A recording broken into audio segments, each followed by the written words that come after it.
The disc vase was another one of my own ideas, although I have no doubt lots of potters figured it out independently from me as well.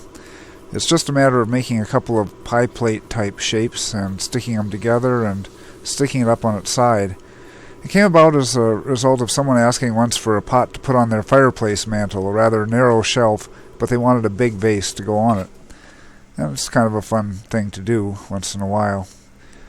Now, the important thing to make the two halves or the pie plate shapes similar in size, so that's why I'm measuring there, and to make sure that they're about the same shape too, although you could alter the shape. You could have one much fatter than the other if you wanted to.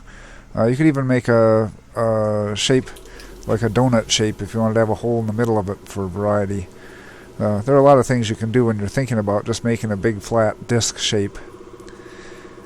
At any rate, once the second shape is made, which is what we're working on here, then they're set aside to harden up until leather hard, and they will be the two discs that fit together to make the main part of the vase, of course.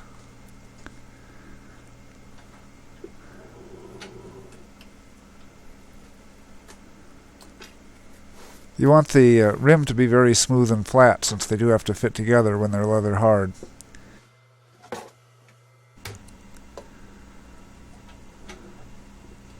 Both the top and the base for the disc vase I make from a hump of clay, which means throwing off a large lump and working off the top of the hump and not worrying about how well centered the bottom of it is.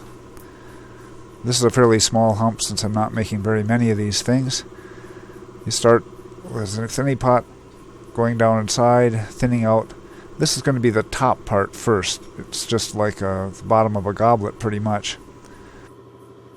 And it is a lot easier to make flared neck forms when you have a good sturdy hump you're working from than from on the top of a rather wobbly tall vase form. So it's a possible thing to do to add this kind of a throat to other cylinders if you wanted to make a tall fluted vase. Okay, I cut it off. You can see there's fairly thick at the bottom, which some of that can be trimmed up later. For the base, though, you want it to be good and sturdy. It's going to support the whole weight of the disc. So I'm leaving a fairly thick and fairly wide pedestal. And now, as soon as I take it off, I do deform it a little bit to make it match the shape of the disc when we put it on later.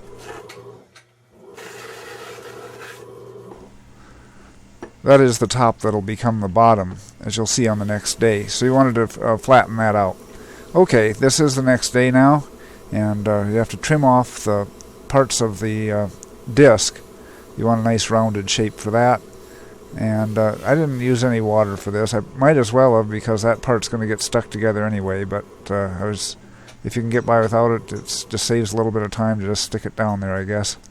Okay, so once that's ready, I'm going to put some extra slip right on the lip there to get it softened up and ready to attach to the other one. Now we have to trim the other one and go through the same process again.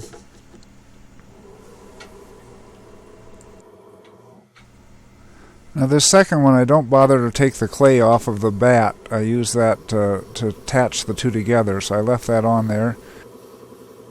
With both of them, after trimming, of course, I had to close the pores off. You know, that really depends on your glaze how much you have to do that, but on this form, what would be the bottom of a pot is becoming the most visible part of it, so you want to have a good smooth surface there without any pinholes. And pinholes will vary with your glazes, how much you get from that. Okay, now I'm going to set it down on that clay surface. I could even get it wet a little bit to make it stickier.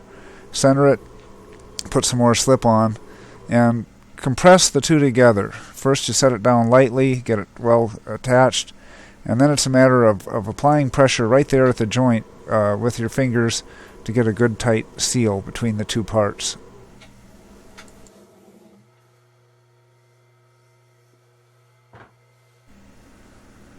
When the base was made yesterday upside down, and then I deformed it as I took it off the wheel, it also deformed the part which is now down. So I immediately set it down on a flat surface so that you would have a flat surface there. And after centering, I'm attaching it with some pats of clay because it is going to take some pressure as we're working with this. Apply some slip to the joint area and trim off a little of the extra clay with a loop tool, and it's ready for the disc to be inserted. When the disc is set on, you want it to be as straight up and down as you can, unless your preference is for it to be a little wonky. But I assure you, even if that's your preference, you're probably going to end up with that, so you might as well try to get it as straight as possible. You can use your eyes to kind of sight, and you can also put a finger up there, hold it steady, and look at when it's rotating, and tip it a little bit to get it so that that line between the two is right in the middle. When it is, then you can firm up the connection there by pushing in with your fingers, smooth up the joints. If necessary, you could add a little pad of clay, a coil of clay around there to improve the connection between the two if it kind of sticks out too much for your taste.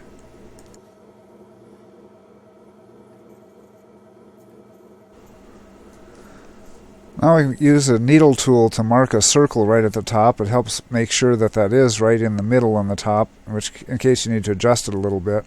Once you determine that it is, you can cut in with the needle tool to make a hole where the top of the vase is going to fit on. Make sure it doesn't drop inside, because it would be really hard to get out of there. Apply some slip around the areas that you're going to work on, and it's a good idea to even soak this top part a little bit to get it nice and soft. But at any rate, you're going to trim some of the extra clay out with a loop tool at this point.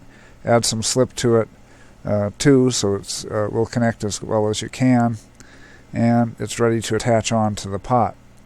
It's going to be deformed a little bit in shape too as it goes from a round to a disc shape. So you're going to push in on each side of the disc there to kind of flatten it out and attach it on.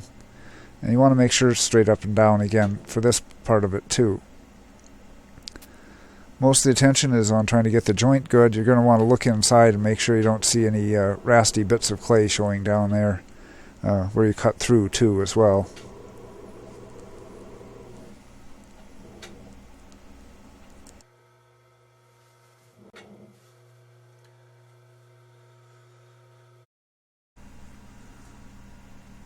So beside the glazing, that's all it takes to make the disc vase. I think it makes kind of a nice canvas to put a decoration on, and a fun shape to make.